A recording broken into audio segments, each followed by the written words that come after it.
there, good morning.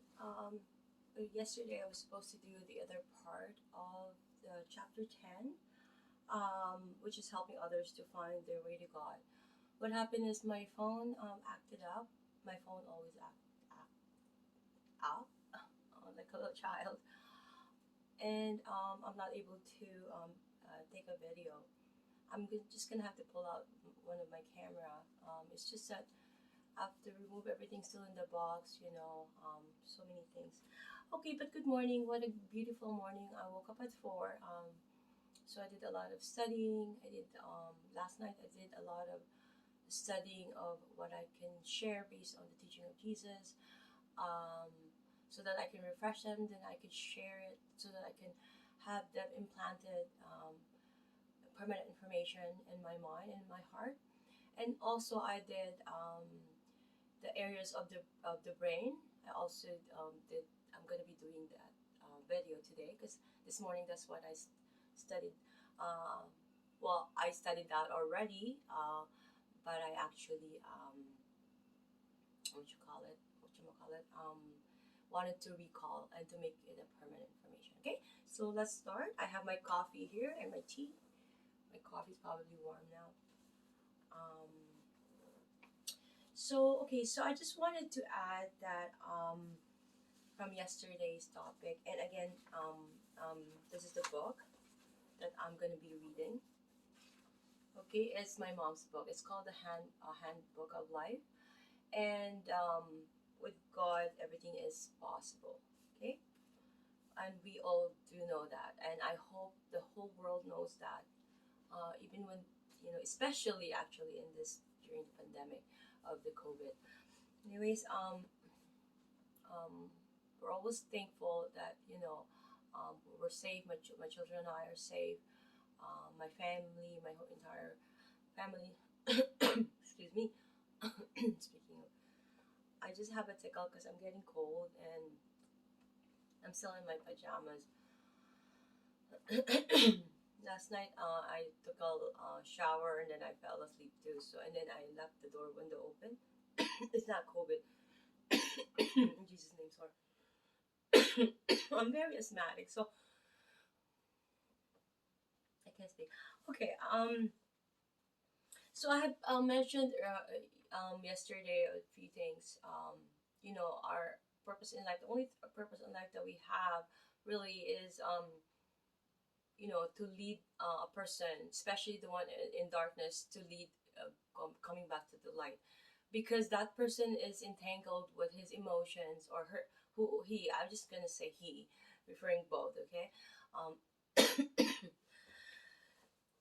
and he is not able to get out. And there's a joke. I remember. Oh, I love Joyce Jimenez. When I watch his gospels, right? And he's one of the people that leads people, right? Like you don't need to wait for 20 Christians to drag you out and help you out. Like you have to see the sign coming. You're getting into that. The devil's getting to you. You're getting, with me, like I will know. Like I'm, I would be not in routine. I would not be able to pray on my usual time. And my first thing that I would think about when I wake up is either getting to the shower or getting to do what I have to do. My kitchen has to, like, I have to wipe everything, all the thing I have to wipe with vinegar.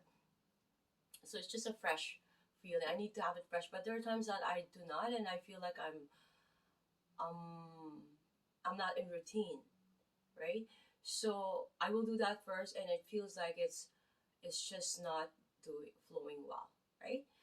There are times like that, and you know, we have to know. Okay, it's we need to get back. We need to get back. I'm not saying that this one applies to everybody, right? But in my case, that's what always happens. Like I'm always you know always conscientious of what my behaviors are, because we have to know our behaviors, right?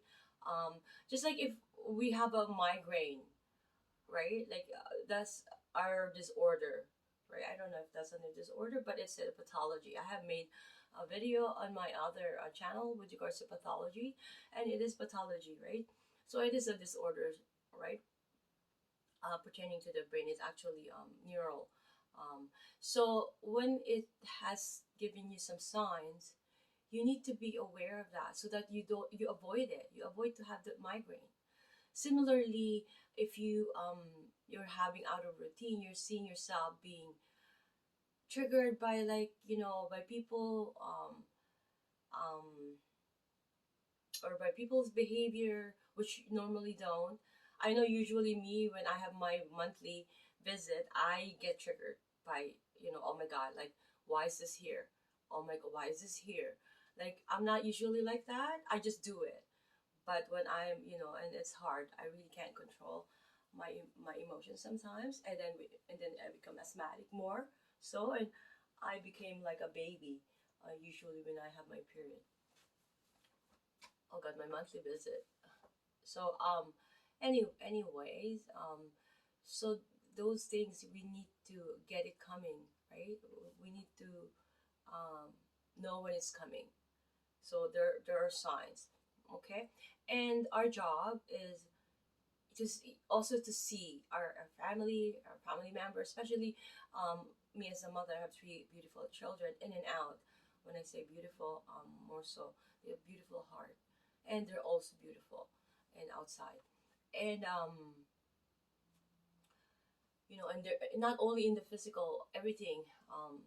They know how to look after themselves.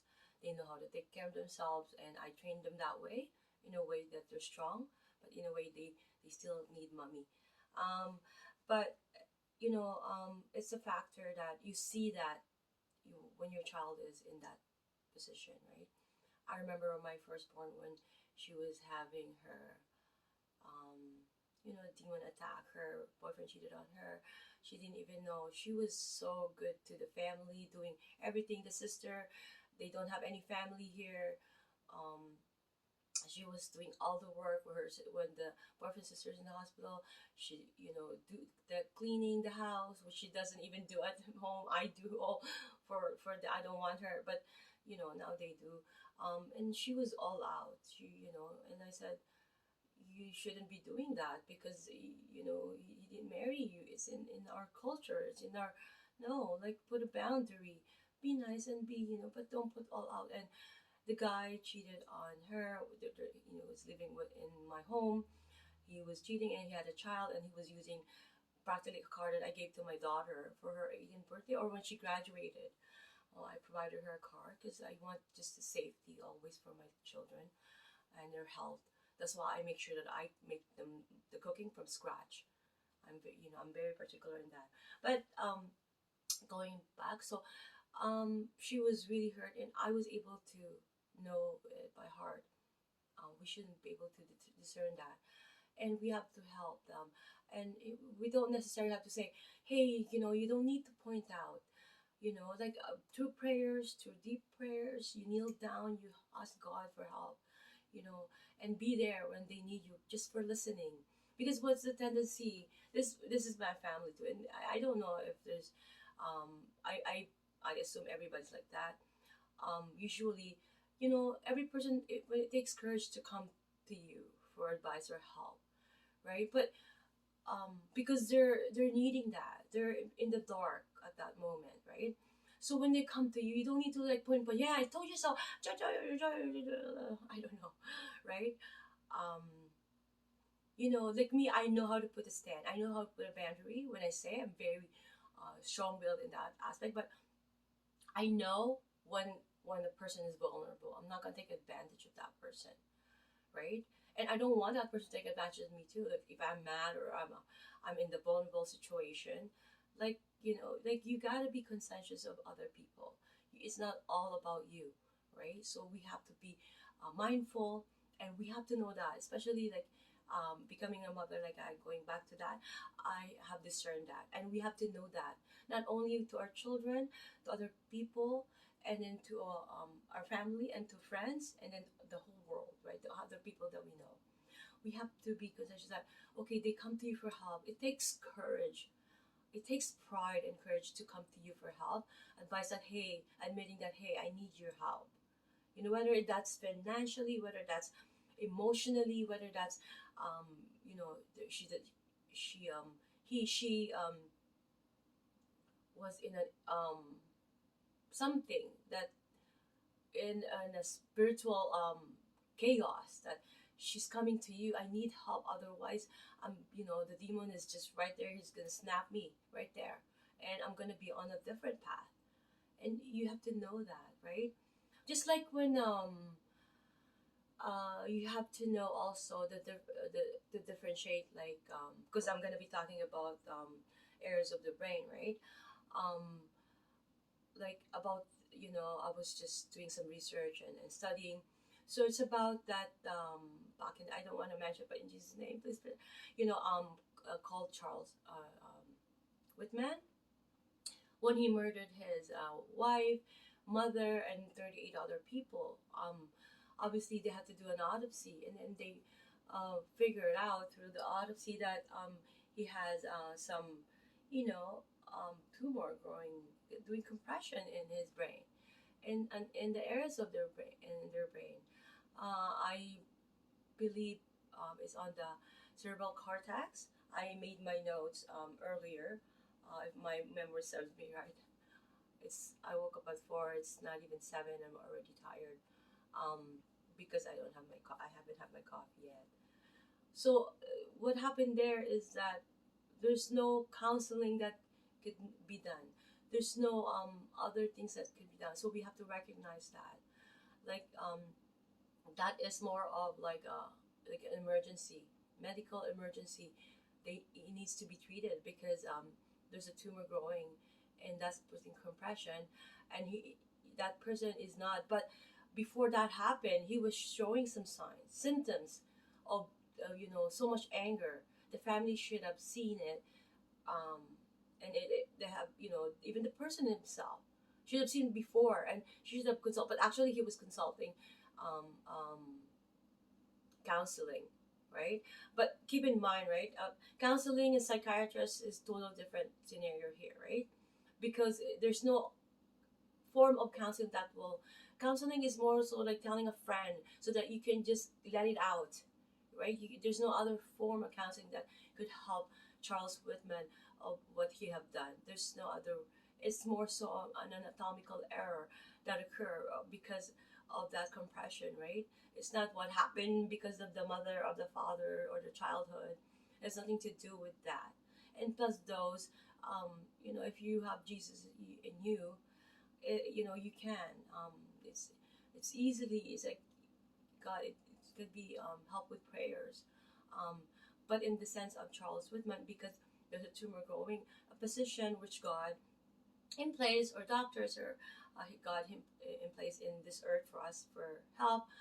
He should have um, advised for help, something like that, right? So we need to know that if a person is in an umbrella of darkness, other that is financial, um, and you know that we need to be able to help them. Like this is what I tell my children all the time. The three of you have to love each other. Let's say tomorrow I'm gone. You don't know what life is. You have no clue what God has for us. We don't hold any future, any anticipation of anything for tomorrow. Who knows? Will I be wise tomorrow? Who knows? Will I be gone tomorrow? Who knows? Will I be nicer tomorrow? Who knows, right? I'm just looking because the time I have to wake up my daughter. Um, so it is that importance that we know that, right? So I tell them, okay, time. Just some movements now. My two other daughters are downstairs to have their own space downstairs. So we have to know all of those, right? So, you know, and like I tell them all the time, they have to help each other. They need to know. I raised them really close. We're all close, the four of us, super like close, even when we were young. Um, and there's not a time that we were not close at all. We were always close, and that's what I love about my children. Even if for the last, I think, how many years that I've been studying, I'm always here, but they know I'm always just reading and studying and doing research, but they know that I'm always guiding them in every possible way. I told them they always have to help each other. They always have to discern that there's something going on with the other sister. I believe I have that with my sisters too. But me and my sister had a falling too. There's many years that we didn't speak. Those are the times that I needed so much help and so much, most of the time that I do need it. And I don't have my parents and I don't have a husband. Not to give all my complaints here, I don't do that. But I'm just stating a fact. And I face them, even with the husband in the Philippines. He was a good husband, but he never worked. Um, you know, he was a good father, but yet I was the one. I need to step up. I need to do this. And even when my second, like my third child, she's 11. I raised her alone on my own, and she knows, right, that she better step up in the case of in that manner, right? Because um, it's really hard when it's your children involved. But I think we're more willing to guide other people in terms of without involving emotions. Other people, we see it more clearly because we're not involved in emotion. Let's say a person, let's say a church who needs help. Don't get me wrong. I haven't even helped anybody through church or whatever. But I've always helped people before through my own way. Um, and they're going through something, whether it's something they're going through, like a teenager going through, like um, insecurity, anxiety, like not able to have feel attractive, things like that. They're in that dark, compelled darkness. We need to get them to the light, because without that, they're not going to be able to see God. We need to put them in the light to put that in the pathway, because the demon will keep on attacking them, and that will lead to more so and more so of darkness, darkness, and darkness. And it's going to be hard. Like Joyce Meyer said, it's going to be take 20 Christian to drag that out from the couch, or that person does not want to move or get up anymore in the morning. Thank God I'm still a early riser, but I last night I fell asleep. I didn't even watching my gospel or sermons or whatever research I'm doing. I fell asleep prior to probably my daughter's bedtime, and I wasn't able to pray. And sometimes I feel like my morning becomes like chaos if I don't start with a prayer right away, because I recognize, oh, you know what, I'm getting to that routine again. Oh, I'm doing that again. Or if I'm getting triggered, or like I said, right? So we have to know the signs and all that, okay? And um, and we have to know, we have to be understanding of how a human being, how they act, right? Because it's normal for human being to be jealous, envious. That's because no, even the nicest person, they cannot not feel that. That's normal. Even the worst criminal person, they cannot not feel good, or pity, or feel how do you call it, sympathy for other people, because that's their nature too. There's a yin and yang in every person, right? The worst bad person could be able to have the worst, like how do you call, sentence, like how do you call it, been criminal all his life, but then that could be changed. It is very, very proven. Why? Is because the fact that human beings have their goodness in them. That's that badness that they feel is normal, and they need to control that. That's the main factor of why we need to see it coming. We need to have that control in us, right?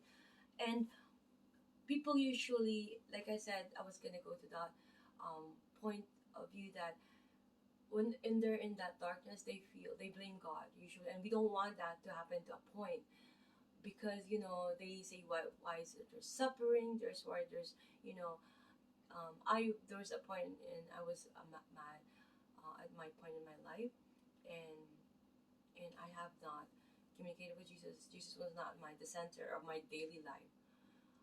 Because for me, like, I couldn't, I don't think I could live in this lifetime without Jesus. Thank God I've known Jesus.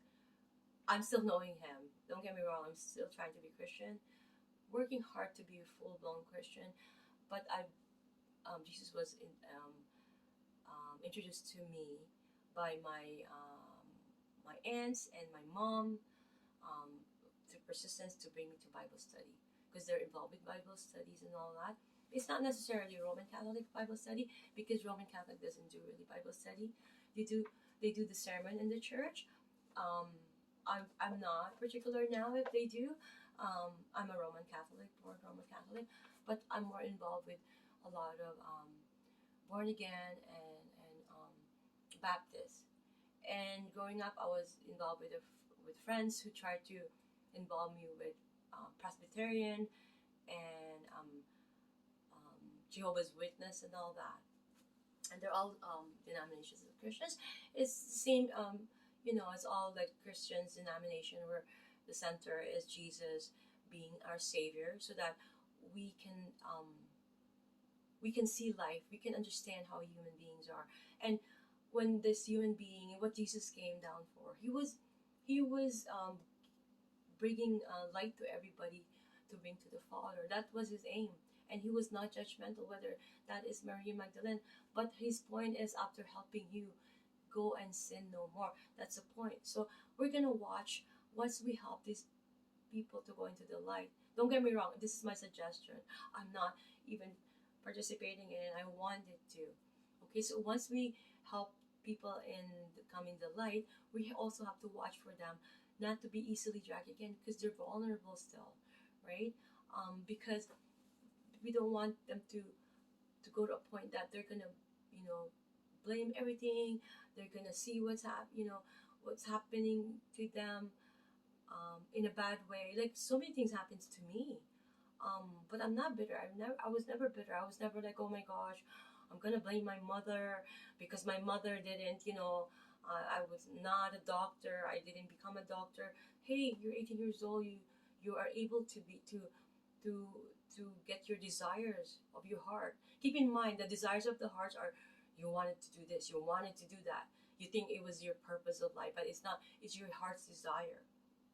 But the purpose of life is to help other people see the light, to see God. We have to follow what Jesus did, and that's what He came down here for. Therefore, you're not worrying about, did I sin? Did I? We're bound to sin. But we have to control that. We have to limit our sin to live very, very minimize that. Just like, maybe unknowingly, but on purpose. Before that person get to that point of evilness, there were signs. There were millions of signs. That's why when my daughter is becoming, oh, you are, I am becoming tough too. I told him, this is how God is. I'm becoming. You're gonna see the consequences of your own action. That's what God is. I'm not doing that to you. That's what God is trying to tell us. You are doing that. So when people be in that situation, and they're trying to pinpoint why they're in that situation, not seeing that they caused that. There's three causes of why there's pain and suffering in this earth. It's because of your sin, your own sin, because of others, people's sin, and it's because of this world's sin. It's a fallen world. We can't do anything about that. You cannot try to save the world. The only thing you could try to save the world and try to get the people see the light of believing God and knowing that through Jesus, we can all have this unity and all raise the world together so that we could save it. God is not pushing you to go to Him or to love Him. That's why there's free will. There's always free will in every action we do. Or am I gonna return the money to the cashier that he changed me? Give change. How do you say this? Overchange. Short change is when they shortchange you. They didn't give you exact change. They gave you less. But in this instance, they gave you more. Okay. So I'm not particular with the term. I'm FOB like that, fresh off the boat like that. At ways, my family call me that sometimes. But so they give you more choice.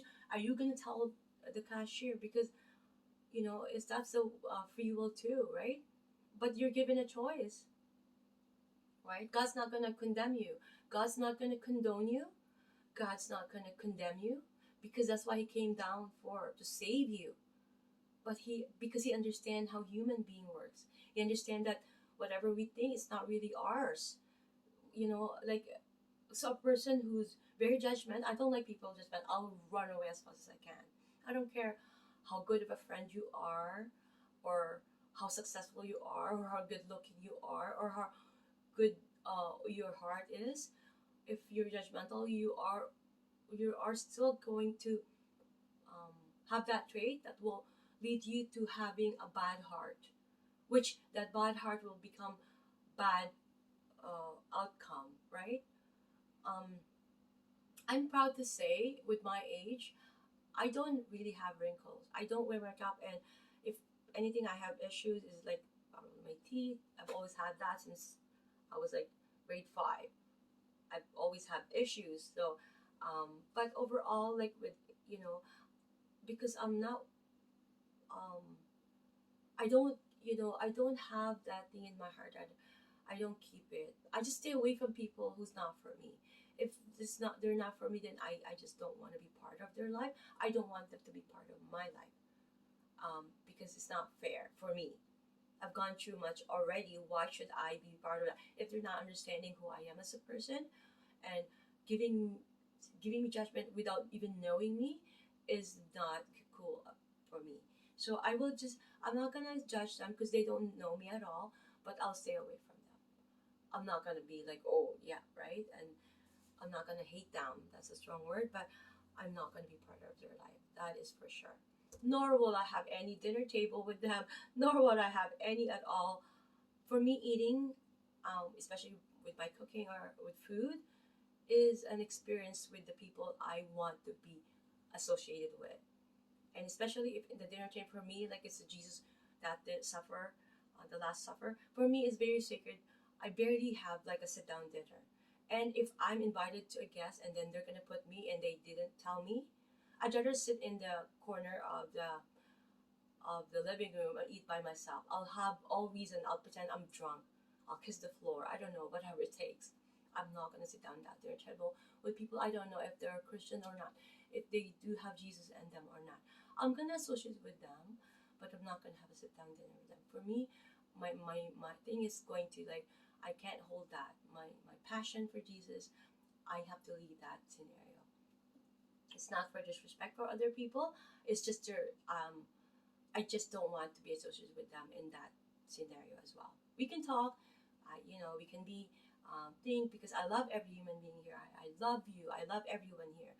But having a dinner table with you with food, especially the food that I cook with my love, and it's only for the people that I love, and the people that who really understands and who loves me, uh, back who knows me. And if I'm willing to cook and make out for other people, not in a sit down dinner setting, is because I wanted to cook for you. I wanted to extend my love to you, but we're still not um, like I told you, I always put a wall. We're still not in that, how to call it, phase or whelming category. That's how with my life, it seems like I'm very open, but I'm very private. Nobody knows me really. Um, these are just friends who said this, said that, and sometimes friends are good, but it's family that can really trust, right? And I say this, God um, warned us about this, that um, the demon could go to your mother, to your father, to your spouse, or to your children, to your son, whatever. So we have to keep that in mind also, right? It's not, but in the general term, sometimes um, with friends, I tell this to my children, there's that human nature, that the envy, the jealousy, and you know, don't trust, don't not let them come to your house, have a sleepover unless you know them, that you can trust them. That hey, so that's why my kids, there's few people that I let to sleep, have a sleepover, because we're sharing, that moment of healing at night, the moment of peace at night, right? We don't want to share that with anybody we don't know.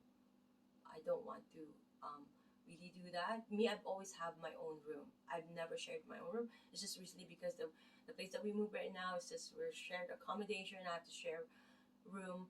But before, even for the longest time here in Canada, I've always had my own room. This is the first time probably in many decades. Even when I was married, I've always had my own room. Just because I have my own space to pray and to do a lot of reading and studying, and to get myself centered if I'm feeling that I'm misbehaving. Because that's our own job to ourselves, is to put ourselves in light to God, not to anybody. Don't try to work your relationship with people. That will come in if you work your relationship with God. Do not focus on that. That's why if you're a true Christian, you don't celebrate really birthdays, except for your own and your children, right? But then if you're, it's just a family, and then it's barely, 1, 7, those two, they're with your family, your sisters, your brothers, and their kids. Obviously, they're gonna want to have a guest. But where I live in Toronto, Canada, I have to kind of adapt, but I didn't fully adapt. So they still have some friends over, but and all that. But the main thing is like their birthdays, because the Christians' view is it takes away a lot of this celebration, Thanksgiving, birthdays. So where is for me? Where God asks, Jesus tells us that. Where is for our Father? You celebrate. You're just full of, looking for a celebration to drink and have food. Where's for me? Like you're wanting to celebrate every friends that every friend of a friend, or Thanksgiving with this and this, but there's no intention for Him. We're losing that. That's why I limit myself too. Everywhere I go, because I'm Filipino, and I used to do shows before. All Filipinos or all things will come to me and they bring me lunch. It's so nice. They're so nice. This is what I say about Filipino culture. It's like automatic. They know I can't leave my thing. I'm by myself. I can't even go to the bathroom. They'll watch your booth so you can have food, or they'll bring you food. It's like every year I go there, I have these Filipino friends that'll come to me. It's like I don't even talk to them. But it's just that kababayan. I'm Filipino, but I live in Toronto, Canada. The kababayan mentality. And that's the concept that I wanted to say too. That the concept of bringing everybody who's not crab mentality. We're known for crab mentality too, Filipinos, because of the envy and jealousy. That's totally normal for human behavior. We need to recognize those, that a human behavior thing. But it's important for that person to start from, in the morning. It's another day. It's another day. It's a new beginning. You're born again, new earth, or whatever they call that. But every day it's like a game, like those games that you play. It's a born again. Okay, so I hope that I was able to